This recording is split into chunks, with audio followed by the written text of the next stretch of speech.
Hello everyone and welcome to all in daily current affair MCQs. आज तारीख है 13 अगस्त 2020। तो आइए देख लेते हैं कौन कौन से इंपॉर्टेंट क्वेश्चंस हैं।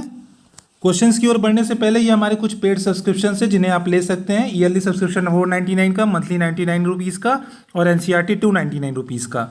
अगर आप ये ईयरली सब्सक्रिप्शन 15 अगस्त से पहले लेते हैं तो आपको ये 399 रुपीज़ में अवेल कराया जाएगा। आपको करना क्या है, 399 रुपीज़ आपको गूगल पे या फ़ोन पे करना है रिस्पेक्टिव नंबर पे। उसके बाद हमारे साथ एक स्क्रीनशॉट शेयर करना है व्हाट्सएप पे। जैसे ही आप स्क्रीनशॉट को शेयर करते हैं आप ये सारी फैसिलिटीज़ को अवेल कर पाएंगे और साथ में जो अभी हम लोग करंट अफेयर डिस्कस करने जा रहे हैं उसके पीडीएफ नोट को भी अवेल कर पाएंगे। तो चलिए बढ़ते हैं अपने पहले क्वेश्चन की ओर। पहला क्वेश्चन प्रधानमंत्री जन आरोग्य योजना के बारे में है। स्टेटमेंट्स को आइए ध्यान से पढ़ लेते हैं। पहला स्टेटमेंट ये कहती है कि 5 लाख रुपए का इंश्योरेंस कवर दिया जाएगा हर फैमिली को secondary care as well as tertiary care में। दूसरा स्टेटमेंट कहता है कि बेनिफिशरीज को आइडेंटिफाई किया जाएगा आधार कार्ड के डेटाबेस के अकॉर्डिंग। तीसरा स्टेटमेंट कहता है जो इंश्योरेंस का कॉस्ट होगा वो शेयर किया जाएगा सेंटर और स्टेट में 60-40 के रेशियो में। तो बताइए कौन सा स्टेटमेंट करेक्ट है। मैं आपको बता देना चाहता हूँ पहला स्टेटमेंट बिल्कुल करेक्ट है, दूसरा स्टेटमेंट इनकरेक्ट है, तीसरा भी बिल्कुल करेक्ट है। तो इस हिसाब से ऑप्शन बी करेक्ट हो जाता है। आइए देख लेते हैं ये योजना न्यूज़ में क्यों थी। देखिए, नेशन वाइड लॉकडाउन होने के बाद इस स्कीम का यूटिलाइजेशन में नेगेटिव इम्पैक्ट देखा गया है। मतलब ये है कि पहले अगर 100 लोग हॉस्पिटलाइज होते थे इस स्कीम के अंतर्गत तो अब 49 लोग ही हॉस्पिटलाइज हो रहे हैं, यानी 51% का डिक्रीज देखा गया है। इसीलिए ये न्यूज़ में था। पहला स्टेटमेंट बिल्कुल करेक्ट था कि 5 लाख रुपए का इंश्योरेंस कवर मिलता है, सेकेंडरी और टर्शरी केयर दोनों इन्वॉल्व रहती है। और जो बेनिफिशरीज को आइडेंटिफाई किया जाता है वो सोशो इकोनॉमिक कास्ट सेंसस के बेस पे किया जाता है। एक बार अगर आपकी क्या कहते हैं बेनिफिशरीज को आइडेंटिफाई कर लिया जाता है तो किसी वो एम्पैनल्ड हॉस्पिटल में जाके अपना इलाज करा सकता है। और जो सेंटर और स्टेट का जो रेशियो होता है इंश्योरेंस कॉस्ट को लेके वो 60-40 का होता है। इसलिए स्टेटमेंट थर्ड भी बिल्कुल करेक्ट था। तो चलिए बढ़ते हैं अगले क्वेश्चन की ओर। सेकेंड क्वेश्चन जो है वो यूजीसी के रिगार्डिंग है। आइए स्टेटमेंट्स को ध्यान से पढ़ लें। पहला स्टेटमेंट कहता है कि स्टैच्यूटरी बॉडी है। दूसरा स्टेटमेंट कहता है ये मेंटेन करती है स्टैंडर्ड ऑफ टीचिंग, एग्जामिनेशन और रिसर्च को यूनिवर्सिटीज़ में। तीसरा स्टेटमेंट ये कहता है कि जो तीनों यूनिवर्सिटीज़ है सेंट्रल, स्टेट और प्राइवेट वो कंट्रोल की जाती है यूजीसी के द्वारा डीम्ड यूनिवर्सिटी को छोड़ के। तो बताइए कौन सा स्टेटमेंट करेक्ट है। मैं आपको बता देना चाहता हूँ पहला स्टेटमेंट बिल्कुल करेक्ट है, दूसरा भी बिल्कुल करेक्ट है, तीसरा इनकरेक्ट है क्योंकि सेंट्रल, स्टेट और प्राइवेट को तो कंट्रोल करती है साथ में डीम्ड को भी कंट्रोल करती है। तो इसलिए वाला स्टेटमेंट इनकरेक्ट हो जाता है। तो ऑप्शन ए करेक्ट हो जाता है हमारा। आइए जान लेते हैं यूजीसी के बारे में। देखिए हुआ क्या, हाल में महाराष्ट्र और दिल्ली गवर्नमेंट ने डिजास्टर मैनेजमेंट एक्ट 2005 का यूज़ करके कोविड-19 के पैंडेमिक में सारे के सारे एग्ज़ाम्स को कैंसिल करा दिया। तो यूजीसी ने इसी बात को लेकर ऑब्जेक्शन दायर किया है। ऑब्जेक्शन में हुआ क्या कि ये कह रही है कि ये जो सारा का सारा एग्ज़ाम कराने का कंट्रोल है वो यूजीसी के डोमेन में आता है और एक ये स्टैच्यूटरी बॉडी है, इसलिए पहला स्टेटमेंट बिल्कुल सही था। और अगर आप देखें तो जो मेंटेनेंस ऑफ स्टैंडर्ड और एग्जामिनेशन और रिसर्च इन यूनिवर्सिटी ये सारा कुछ कंट्रोल किया जाता है यूजीसी के ही द्वारा। और जो लास्ट स्टेटमेंट था यूनिवर्सिटीज़ को रिगार्डिंग लेके सेंट्रल, स्टेट, प्राइवेट उसके साथ यूजीसी डीम्ड यूनिवर्सिटीज़ को भी कंट्रोल करती है। तो चलिए बढ़ते हैं अपने अगले क्वेश्चन की ओर। थर्ड क्वेश्चन जो है ब्लॉकचेन टेक्नोलॉजी के रिलेटेड है। आइए स्टेटमेंट्स को ध्यान से पढ़ लें। पहला स्टेटमेंट कहता है कि ब्लॉकचेन एक ऐसा डेटाबेस है इन्फॉर्मेशन का जो कि मल्टीपल कंप्यूटर्स पे अपीयर होता है एक साथ एक ही समय पे। दूसरा स्टेटमेंट ये कहता है कि government of Maharashtra and Telangana, हाल में ही government of Maharashtra and Telangana ने सारे लैंड रिकॉर्ड्स को स्टोर कर दिया ब्लॉकचेन टेक्नोलॉजी के अंतर्गत जिसे आसानी से ट्रेस किया जा सके। तो बताइए कौन सा स्टेटमेंट करेक्ट है। मैं आपको बता देना चाहता हूँ पहला स्टेटमेंट बिल्कुल करेक्ट है, दूसरा स्टेटमेंट इनकरेक्ट है। तो इस हिसाब से ऑप्शन ए करेक्ट हो जाता है। देखिए इस क्वेश्चंस को पढ़ने से पहले ध्यान से सोचिए, अगर ब्लॉकचेन टेक्नोलॉजी का मैं कोई नेगेटिव स्टेटमेंट बनाना चाहता यानी गलत स्टेटमेंट बनाना चाहता तो वो एक तरह से मतलब मेरे लिए बहुत कठिन टास्क है कि कोई टेक्नोलॉजी के ऊपर, जैसे मान लीजिए आप कोई फ्यूचर टेक्नोलॉजी उठा लीजिए, इंटरनेट ऑफ थिंग्स, ठीक है। इंटरनेट ऑफ थिंग्स पे अगर मैं कोई टेक्नोलॉजिकल स्टेटमेंट बनाऊंगा तो वो करेक्ट स्टेटमेंट ही होगा। ऐसा यूपीएससी भी करती है, ऐसा मैं नहीं करता, ऐसा यूपीएससी भी करती है। क्योंकि देखिए हार्ड कोड फ्यूचर टेक्नोलॉजी के ऊपर स्टेटमेंट बनाना वो भी नेगेटिव एक कठिन टास्क है। और अगर मैं बना भी दूँ, मान लीजिए कोई नेगेटिव कोई टेक्निकल नेगेटिव स्टेटमेंट बना भी दूँ तो ज़रूरी नहीं है ना कि वो इम्प्लीमेंट ना हो जाए, फ्यूचर में हो सकता है उसका यूज़ आ जाए। तो हम पहले ही ऐसा बता दे रहे हैं कि नहीं यूज़ में होगा और बाद में वो यूज़ में आ जाए तो वो फीजिबल नहीं होता, वो स्टेटमेंट फीजिबल नहीं होता। इसीलिए हम नेगेटिव सेंटेंस बनाएंगे तो क्या, महाराष्ट्र तेलंगाना, नेगेटिव सेंटेंस यहाँ पे महाराष्ट्र नहीं है, यहाँ पे आंध्र प्रदेश है, इसलिए दूसरा स्टेटमेंट भी इनकरेक्ट, दूसरा स्टेटमेंट इसलिए इनकरेक्ट है। तो चलिए बढ़ते हैं आगे। देखिए हाल में ही ना इलेक्शन कमीशन ने ब्लॉकचेन टेक्नोलॉजी का यूज़ किया है रिमोट वोटिंग के लिए। रिमोट वोटिंग का मतलब ये होता है कि ऐसी जोग्राफिकल फीचर्स वाले एरिया जहाँ पे एक्सेसिबिलिटी बहुत कम है। किसी ने न्यूटन मूवी देखी है तो उसको पता होगा। देखिए ब्लॉकचेन टेक्नोलॉजी में होता क्या है, ब्लॉकचेन एक डेटाबेस है जो रिकॉर्डिंग्स को अपीयर करता है मल्टीपल कंप्यूटर्स पे एक साथ, तो इसलिए पहला स्टेटमेंट बिल्कुल करेक्ट था। दूसरा बात ये है ना कि एक ऐसा सिंगुलर कॉम्बिनेशन है कि इसको टैम्पर करना और रिकॉर्ड को कीप करना, टैम्पर करना बहुत मुश्किल और रिकॉर्ड को कीप करना बहुत आसान है। ठीक है, हाल में इस टेक्नोलॉजी का यूज़ जो हुआ था वो क्रिप्टो करेंसी को मॉनिटर करने के लिए किया गया था, और महाराष्ट्र गवर्नमेंट ने नहीं, आंध्र प्रदेश और तेलंगाना गवर्नमेंट ने अपने लॉ एंड रिकॉर्ड्स को ब्लॉकचेन टेक्नोलॉजी के अंदर स्टोर किया है। तो चलिए बढ़ते हैं अगले क्वेश्चन की ओर। फोर्थ क्वेश्चन जो है वो बैलेंस ऑफ पेमेंट्स के रिगार्डिंग है। हमें बताना है कि ये सारी जो चीज़ें हैं वो बैलेंस ऑफ पेमेंट को कॉन्स्टिट्यूट करती हैं कि नहीं। तो पहला है मर्चेंडाइज ट्रेड, दूसरा है रेमिटेंस, तीसरा एक्सटर्नल कमर्शियल बोरिंग और चौथा है एसडीआर स्पेशल ड्राइंग राइट। तो बताइए कौन कौन सी कॉन्स्टिट्यूट करते हैं बैलेंस ऑफ पेमेंट को। तो मैं आपको बता देना चाहता हूँ कि चारों के चारों कॉन्स्टिट्यूट करते हैं, तो इस हिसाब से ऑप्शन डी करेक्ट हो जाता है। आइए जान लेते हैं बीओपी के बारे में। देखिए हाल में ही मिनिस्ट्री ऑफ कॉमर्स और इंडस्ट्री ने ये बताया है कि हम लोग 2020 और 2021 में हमारा जो इंडिया का बैलेंस ऑफ पेमेंट होने वाला है ना वो बहुत स्ट्रांग होने वाला है। यहाँ पे बैलेंस ऑफ पेमेंट स्ट्रांग होने का मतलब क्या होता है कि हमारे जो एक्सपोर्ट है वो बूस्ट हुआ है और फॉल इन इम्पोर्ट हुआ है, इम्पोर्ट में कमी आई है। देखिए ट्रेड सरप्लस इन जून 2020, हम ट्रेड सरप्लस होने वाले हैं। ट्रेड सरप्लस का मतलब क्या है कि हमारे जो एक्सपोर्ट है वो ज़्यादा होने वाला है इम्पोर्ट से। और आपने इकोनॉमिक्स में एक टर्म सुना होगा बेस ईयर। देखिए बेस ईयर के हिसाब से जैसे मान लीजिए हम ये देखते हैं ये वाली इन्फॉर्मेशन को कि हमारा 14.59% जून 2020 में है एज़ कम्पेयर टू जून 2019। तो हमारा जो इम्पोर्ट है वो कम हुआ इतना 2020 में इन कंपैरिजन टू जून 2019। तो मतलब बेस ईयर वही होता है जिससे हम कंपैरिजन करते हैं, और जो एक्सपोर्ट और इंपोर्ट का जो कंपैरिजन करते हैं वो करंट ईयर के मंथ, जो करंट मंथ है ईयर का, इस ईयर का, उसका कंपैरिजन करते हैं पिछले ईयर के मंथ से। जैसे फॉर एग्जांपल जून 2020 का कंपैरिजन करेंगे जून 2019 से, वैसे ही अगर जुलाई 2020 का जो एक्सपोर्ट इंपोर्ट होगा उसको कंपैरिजन करेंगे जुलाई 2019 से। यानी पिछले साल के जो पिछले साल का जो मंथ होता है उसको एज अ बेस ईयर मान के चलते हैं हम लोग। ठीक है, और डोमेस्टिक मैन्युफैक्चरिंग को बूस्ट किया गया है। तो देखिए एक्सपोर्ट का बूस्ट होने का दो मेन कारण है। पहला एक कारण ये है कि हमने बॉयकॉट किया है चाइनीज़ प्रोडक्ट को, तो इंपोर्ट कम हुआ, तो हमारा अगर हमने इंपोर्ट कम कर दिया तो हमारा एक्सपोर्ट वैसे भी बढ़ जाएगा अगर इन टर्म्स ऑफ मनी देखें तो। और दूसरा आत्मनिर्भर अभियान जो लॉन्च किया गया है उसकी वजह से। तो चलिए आगे बढ़ते हैं।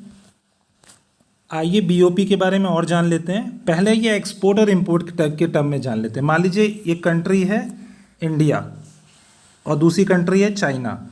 हम मान लीजिए इसको एक्सपोर्ट करते हैं टीवी 100 रुपए की, और चाइना से इंपोर्ट करते हैं कोरोना, अरे कोरोना नहीं, कॉफ़ी 90 रुपीज़ की। तो क्या होगा, चाइना को हमको 10 रुपये और देना पड़ेगा क्योंकि बैलेंस बच रहा है। तो ये है क्या है, बैलेंस ऑफ पेमेंट सरप्लस में है। अब इस सिचुएशन को उल्टा कर दीजिए कि हम उसको चाइना को एक्सपोर्ट करते हैं टीवी 90 रुपीज़ की और वहाँ से कॉफ़ी लेते हैं 100 रुपीज़ की। तो क्या होगा, 10 रुपया इंडिया को देना पड़ेगा चाइना को। तो हम क्या हो गए, बैलेंस ऑफ पेमेंट में आ गए, मतलब हम डेप्थ में हैं, हमें 10 रुपये चाइना को देना है। तो ये हो गई एक्सपोर्ट और इम्पोर्ट की बात। अब देखिए ऐसे ही बहुत सारे ट्रांजेक्शन होते हैं। ये तो एक्सपोर्ट और इंपोर्ट का ट्रांजेक्शन हो गया, रेमिटेंस हो गया आपका, एफडीआई हो गया, एफपीआई हो गया, और उसके बाद आपके और भी सारे इकोनॉमिक ट्रांजेक्शन होते हैं जैसे एक्सटर्नल बोरिंग हो गया। तो सारे इकोनॉमिक ट्रांजेक्शन, ठीक है, आप चाइना के साथ सोच लीजिए। जैसे मान लीजिए कुछ लोग चाइना से आके इंडिया में काम करते होंगे तो चाइना पैसा भेजते होंगे, कुछ इंडियन जाके चाइना में काम करते होंगे तो इंडिया पैसा भेजते होंगे। तो ये हो गया रेमिटेंस। रेमिटेंस का मतलब ये होता है जैसे कि मैं गल्फ कंट्री में चल जाऊं, पैसे कमाऊं और अपनी कंट्री में, इंडिया में अपने परिवार को बेचूं, तो वो रेमिटेंस हो गया। ठीक है, तो सारे इकोनॉमिक ट्रांजेक्शन इसमें जो है बीओपी में काउंट किए जाते हैं। ये तो मैंने एक कंट्री के साथ डिस्कस किया। अब इसी सिनेरियो को आप पूरे वर्ल्ड के साथ सोच लो, यूके, यूएसए और जितनी भी कंट्रीज़ हैं पूरे वर्ल्ड में, उनके साथ जो हमारा ट्रांजेक्शन होता है वो सारे इकोनॉमिक ट्रांजेक्शन बीओपी के अंतर्गत आते हैं। इसीलिए लिखा ना ऑल इकोनॉमिक ट्रांजेक्शन्स। और जो मैंने सारे ऑप्शंस बनाए थे 1 2 3 4, आप ये सोचिए जब सारे इकोनॉमिक ट्रांजेक्शन बीओपी में आ गए तो मतलब गलत ऑप्शन बनाना तो फिर रहा ही नहीं मेरे पास, कोई ऑप्शन ही नहीं था कि मैं कोई वहाँ पे गलत ऑप्शन बना पाऊँ। तो इसीलिए आप ये समझिए जहाँ पे सारे इकोनॉमिक ट्रांजेक्शन हो वो सारे ऑप्शन सही ही होंगे, मैं बनाऊँगा तो सही ही बनाऊँगा। अब देखिए इन ट्रांजेक्शन्स को कैलकुलेट करने के लिए ग्रुप किया गया है करंट अकाउंट में, कैपिटल अकाउंट में और चेंजेस इन फॉरेन एक्सचेंज में। तो करंट अकाउंट में वही आ गया आपका एक्सपोर्ट और इम्पोर्ट, जो कि विजिबल्स होता है, जो कि नज़र आता है, और इनविजिबल होता है रेमिटेंस। ठीक है, और कैपिटल अकाउंट में आता है आपका एक्सटर्नल कमर्शियल बोरिंग, एफडीआई और एफपीआई और form of a capital account. मतलब आपने पढ़ा होगा मनी मार्केट और कैपिटल मार्केट, वो जब पढ़ेंगे तो आपको एफडीआई के बारे में पता चल जाएगा और एफपीआई के बारे में पता चल जाएगा। उसके बाद है फॉरेन एक्सचेंज रिजर्व, जिसमें एसडीआर की बात होती है। एसडीआर आपको पता होगा आईएमएफ की करेंसी है, लीगल टेंडर है। जो आईएमएफ के मेंबर हैं वो सारे के सारे लोग स्पेशल ड्राइंग राइट्स को लीगल टेंडर मानते हैं और उसको एक्सेप्ट करते हैं, जैसे कि हार्ड करेंसी को एक्सेप्ट किया जाता है। ठीक है, तो चलिए बढ़ते हैं अगले क्वेश्चन की ओर। बहुत लंबा हो गया डिस्कशन, वीडियो बहुत लंबा होने वाला है लग रहा है। फिफ्थ क्वेश्चन जो है वो हार्ड इम्यूनिटी के बारे में। आइए स्टेटमेंट्स को ध्यान से पढ़ लेते हैं। पहला स्टेटमेंट कहता है कि लार्ज परसेंटेज ऑफ पॉपुलेशन जो है वो अपनी इम्यूनिटी को खो चुके हैं इन्फेक्शन के कारण।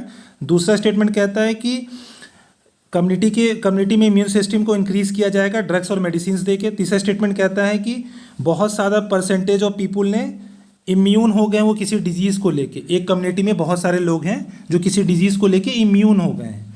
और लास्ट ऑप्शन है नन ऑफ दिस। तो बताइए कौन सा स्टेटमेंट करेक्ट है। मैं आपको बता देना चाहता हूँ थर्ड स्टेटमेंट बिल्कुल करेक्ट है। आइए जान लेते हैं हार्ड इम्यूनिटी के बारे में। देखिए जब से कोरोना वायरस फैला तब से हार्ड इम्यूनिटी न्यूज़ में थी। हार्ड इम्यूनिटी का मतलब ही यही होता है कि एक कम्युनिटी ऑफ पीपल है जिसमें बहुत ज़्यादा लोग इम्यून हो गए हैं डिजीज़ को लेके।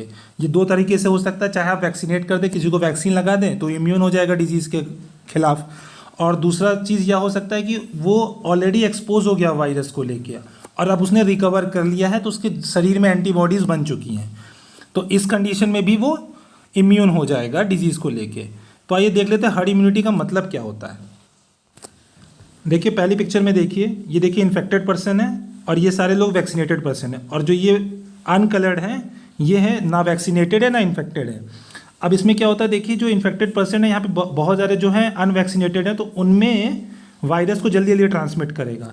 तो क्या होगा, बहुत सारे इन्फेक्टेड पर्सन हो जाएंगे और वैक्सीनेटेड पर्सन जो है वो तो इन्फेक्शन से बच जाएंगे क्योंकि वो इम्यून है। लेकिन क्या है कि अगर हम बहुत लोगों को वैक्सीनेट कर दें, देखिए इस वाली पिक्चर में यहाँ पे कितने ज़्यादा जो हैं वो वैक्सीनेटेड हैं, तो इन्फेक्टेड पर्सन ज़्यादा फैला नहीं पाएगा, अपने वायरस को इन्फेक्ट नहीं कर पाएगा लोगों को, तो बहुत कम लोग इन्फेक्शन से ग्रसित होंगे। तो इसीलिए हार्ड इकोनॉमी यही कहता है कि अगर इकोनॉमी बोल रहा हूँ, हार्ड इम्यूनिटी यही कहता है कि जब आप वैक्सीनेट कर देंगे बहुत ज़्यादा लोगों को, तो उस केस में क्या होता है ना कि इन्फेक्टेड पर्सन चाह के भी ट्रांसमिट नहीं कर पाता, क्योंकि जो वैक्सीनेटेड है वो इम्यून है और जो बहुत कम है अनवैक्सीनेटेड, तो उन तक रीच नहीं हो पाती इन्फेक्टेड पीपल की। तो चलिए बढ़ते हैं अगले क्वेश्चन की ओर। 6 क्वेश्चन डेड सी के बारे में। बताइए डेड सी कहाँ पर लाई करता है। Israel Egypt, Israel Jordan, Syria Jordan, Syria Lebanon. तो मैं आपको बता देता हूँ ऑप्शन बी करेक्ट है। आइए देख लेते हैं कहाँ पे है डेड सी। देखिए डेड सी यहाँ पे है, इधर जॉर्डन की बाउंड्री है, इधर इजराइल की बाउंड्री है। चलिए बढ़ते हैं अगले क्वेश्चन की ओर। 7th क्वेश्चन वो है वो ASEAN+3 के बारे में है। हमें बताना है कौन कौन से नेशन ASEAN+3 के मेंबर हैं। तो देखिए मैं आपको बता देना चाहता हूँ, चाइना मेंबर है और साउथ कोरिया मेंबर है। ये तो आप अंदाज़ा भी लगा सकते हैं कि रशिया इतनी दूर है तो ये तो रीजनल टाइप का कोऑपरेशन है, तो रशिया नहीं हो सकता। तो इस हिसाब से ऑप्शन ए करेक्ट हो जाता है। आइए देख लेते हैं इसके बारे में भी। तो देख लीजिए ASEAN+3 में चाइना, साउथ कोरिया और जापान है, और ASEAN+6 में है और कौन कौन है, ऑस्ट्रेलिया, न्यूजीलैंड और इंडिया। चलिए बढ़ते हैं अगले क्वेश्चन की ओर। 8th क्वेश्चन है वो रिगार्डिंग है स्टूडेंट एंटरप्रेन्योरशिप प्रोग्राम के बारे में 2.0। तो पहला स्टेटमेंट ये कहता है कि नीति आयोग का इनिशिएटिव है और कोलैबोरेशन है गूगल के साथ। दूसरा स्टेटमेंट कहता है कि ये स्टूडेंट को अलाउ करेगा इनोवेटर्स के साथ क्लोजली काम करने के लिए फ्यूचर टेक्नोलॉजी पे, आर्टिफिशियल इंटेलिजेंस और इंटरनेट ऑफ थिंग्स पे। तो बताइए कौन कौन सा स्टेटमेंट करेक्ट है। मैं आपको बता देना चाहता हूँ दोनों के दोनों स्टेटमेंट इनकरेक्ट हैं, तो इस हिसाब से ऑप्शन सी करेक्ट हो जाता है। आइए जान लेते हैं इस प्रोग्राम के बारे में। देखिए जो प्रोग्राम था ना वो इनिशिएट तो किया गया नीति आयोग के द्वारा ही, तो पहला स्टेटमेंट इसलिए करेक्ट हो जाता है। और उसमें गूगल नहीं है, डेल टेक्नोलॉजीज़ है। और बाकी बातें करें तो इसमें जो क्या था ना कि हम लोग बात कर रहे थे एआई और आईओटी की, इसमें ना एआई है ना आईओटी है। इसमें बात होगी इंटेलेक्चुअल प्रॉपर्टी राइट रजिस्ट्रेशन की और पेटेंटिंग आइडियाज़ पे ये काम करेगा। तो मेन इसका मोटो ये है। चलिए बढ़ते हैं अगले क्वेश्चन की ओर। 9th क्वेश्चन जो है वो देवसांग प्लेन्स के बारे में है। पहला स्टेटमेंट ये कहता है कि देवसांग जो प्लेन है वो लोकेटेड है एलओसी के पास, जो सेपरेट करता है इंडिया और पाकिस्तान कंट्रोल रीजन्स को।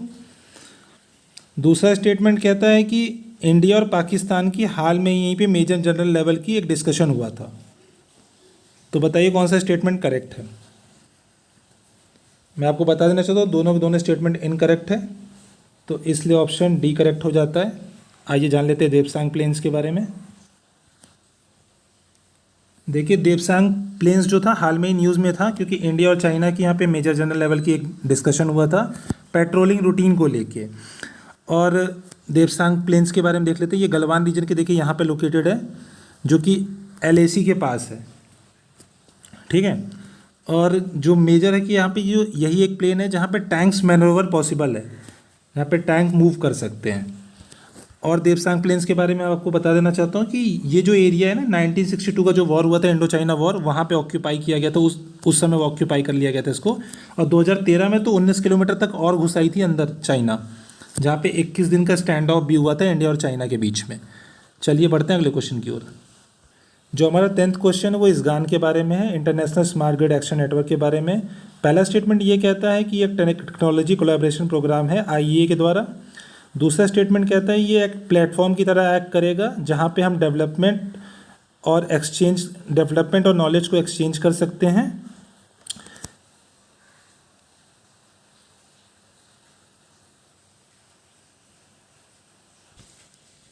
मोर स्मार्टर, क्लीनर और फ्लेक्सिबल वे में। तीसरा स्टेटमेंट ये बोलता है कि इंडिया फाउंडिंग मेंबर है इसगान का। तो बताइए कौन कौन सा स्टेटमेंट करेक्ट है। मैं आपको बता देना चाहता हूँ तीनों के तीनों स्टेटमेंट करेक्ट है, तो ऑप्शन डी करेक्ट हो जाता है। आइए जान लेते हैं इसगान के बारे में। देखिए इसगान जो है ना वो आईईए का एक टेक्नोलॉजी कोलैबोरेशन प्रोग्राम है। इसगान एक इंटरनेशनल प्लेटफॉर्म है जहाँ पे development as well as exchange होगा नॉलेज और एक्सपर्टीज़ का स्मार्ट ग्रिड्स को लेके, ठीक है। और इंडिया जो है इसका फाउंडिंग मेंबर है इसगान का, मिनिस्ट्री ऑफ पावर। तो चलिए बढ़ते हैं आगे। Okay, that's the end of the video. Thank you for watching it. Please like it and subscribe it if you found it knowledgeful. और एक चीज़ और, अगर आप हमारे फ्री स्टडी मटेरियल को एक्सेस करना चाहते हैं तो आप हमारे टेलीग्राम ग्रुप को ज्वाइन कर सकते हैं। लिंक आपको डिस्क्रिप्शन बॉक्स में मिल जाएगा। तो okay, stay tuned and good day.